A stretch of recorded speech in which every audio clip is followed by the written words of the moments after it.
शुभ सकाळ पिलामाने केमती अछ भल अछ ना। धन्यवाद समस्ते भल अछ। ठीक अच्छे प्रिय छात्र छात्री, आज आम भग्नाश कौन जानिबा। मु तुमको किसी उदाहरण देवी आ भग्नाश कौन आम बुझीपर समस्ते। ठीक अच्छे। अच्छा पिला देख, ये गोटे पिजुली आम नहींचे, गोटे पिजुली आने ये गोटे पिजुली की राम आ गोप समान दुई भाग ने। तो मो समान दुई भाग ने आम गोटे पिजुली समान दुई भाग करके काटिया पड़ो। तेणु दुई जन देवाई, तेणु आम गोटे पिजुली की समान दुई भाग कर काटिबा। यही पिजुली मन कर गोटे पिजुली थिला, ये गोटे पिजुली की आम समान दुई भाग कर काटिले। समान दुई भाग काटी एटा राम नेला, एटा गोप नेला। ठीक से ही देख से गोटे पिजुली धरा जो अच्छी से गोटे पिजुली, ये गोटे पिजुली की समान चारि भाग हो। राम नब, गोप नब, बापी नब आ तपी नब। ठीक देख से गोटे पिजुली मु समान चारि भाग कर काटिली, 1 2 3 4। तेणु ये गोटे पिजुली समान चारि भाग कर कटा है नाई कि। तेणु ये गोटे पिजुली थिला, प्रथमे आम समान दुई भाग कर काटी। समान दुई भाग कहीं गोटे राम पाए गोटे गोप पाए, से गोटे पिजुली की समान चारि भाग कर काटिले। राम, गोप, बापी आ तपी पाए। से पिला देख ये गोटे आयतकार कागज। तेणु ये आयतकार कागज को आम समान तीन भाग करिया। केमिति समान तीन भाग करिया? ये आयतकार कागज टाको समान तीन भाग कर। देखो ये आयतकार कागज आम समान तीन भाग करदेले, 1 भाग 2 भाग 3 भाग। तेणु ये समान तीन भाग में 2 भाग होइछि हमर कोन रंगीन चित्र बा सबुज रंग, 1 भाग से कागज में धला रंग अछि। तेणु ये देख भागर अंश को कौन कह जाउछि? भग्नाश कह जाउछि। भग्नाश क्या कहवा? भागर अंश को। ये है समान 3 भाग कागज, 1 2 3। ताधुर ये 2 अंश होउछि कोन सबुज रंग, गोटे अंश से धला रंग अछि। ठीक से पर पूर्व उदाहरण देथिले। देख ये गोटे पिजुली थिला, हमर गोटे पिजुली थिला, गोटे पिजुली थिला। ताको हम समान 2 भाग कले, ताको 2 भाग कर आम काटिले, समान 2 भाग कले। गोटे पिजुली ताको कौन कर गोटे पिजुली समान 2 भाग, गोटे रु 2 भाग गला, ताने 1 विभक्त 2 बोली लिखिबा। ठीक से ये गोटे पिजुली अच्छी, ये गोटे पिजुली समान 4 भाग कले, समान 4 भाग कले। तेणु ये समान 4 भाग जो कले, गोटे पिजुली समान 4 भाग कले, ताको आम केमति लिखि परिबा? समान 4 भाग जो कले ताको आम 1 विभक्त 4 लिखिबा, कारण गोटे पिजुली समान 4 भाग कले। ठीक से आम जो गोटे आयतकार चित्र नहीं कागज नहीं, आयतकार कागज नहीं समान 3 भाग अच्छी। समान 3 भाग रु समान 2 भाग दिखाई आमर कौ रंग दिखाई? सबुज रंग दिखाई। आपको आम केमी सबुज रंग को अंश लिखिपर? 2 अंश दिखाई केते भाग? 1 2 3 भाग 2 विभक्त 3 बोली आम लिखिपर। तेणु ये आम भग्नाश रूप में लिखिपर। तेणु ये 1 विभक्त 2 जो 1 को आम कौन कह लब, 1 को कह लब, 2 को कह कौन कह हर, 2 को हर। ये मझे जो गार दिखाई आम कह विभक्त, विभक्त।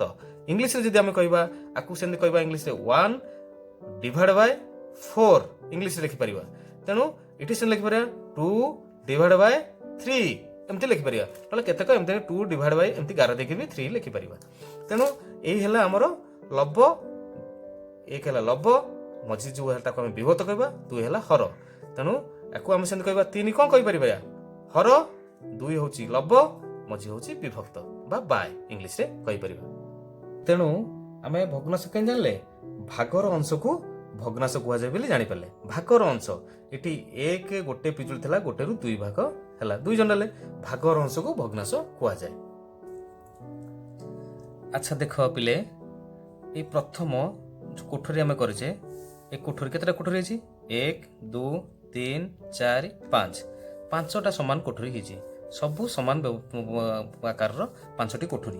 तेणु 5टी कोठरी आम एक कोठरी गोटे कोठरी आम गार देचे बा ताकू चित्रित करछे, गोटे कोठरी करछे। तामाने केते अंश चित्रित करछे?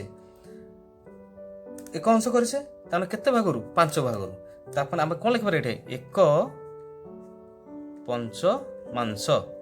ताकू एमती आम लिखि परिया पूरा केते अंश चित्र करि पारे। तामाने 1 विभक्त 5 बोली लिखि परिबा। 1 2 3 4 5 से इठी हला कोन 1 विभक्त 5। एटा हला लब, एटा हला हर। ठीक से 1 2 3 4 5, 5टा समान कोठरी। केते भाग रंग दिखाई? 1 भाग 2 भाग चित्रित कराई। ताको आम कौन कर 2 पंचमांश कौन करवा 2 पंचमांश आको हम केमते लिखि परिया 2 विभक्तक 5 बोली लिखि परिबा बुझिले पिले ठीक सेही भली 1 2 3 4 5टा कोठरी 5टा समान कोठरी केतेटी भाग रे हम चित्रित करछे बा गार टाणीचे 1 2 3 तीनोटी भाग रे हम चित्रित बा गार टाणीचे ताको हम कोन करबा कोन 3 पंचमांश केमते लिखि परिया 3 विभक्त बोली 5 हम लिखि परिबा 3 विभक्त 5 लिखि परिबा ठीक सेही पर देखो 1 2 3 4 5 5टा समान भाग समान 5टा भाग हम केतेटी गार टाणीचे 1 2 3 4 चारोटी कोठरी रे हम गार टाणीचे तार केतेटी कोठरी हम गार केमते लिखि परिबा 4 पंचमांश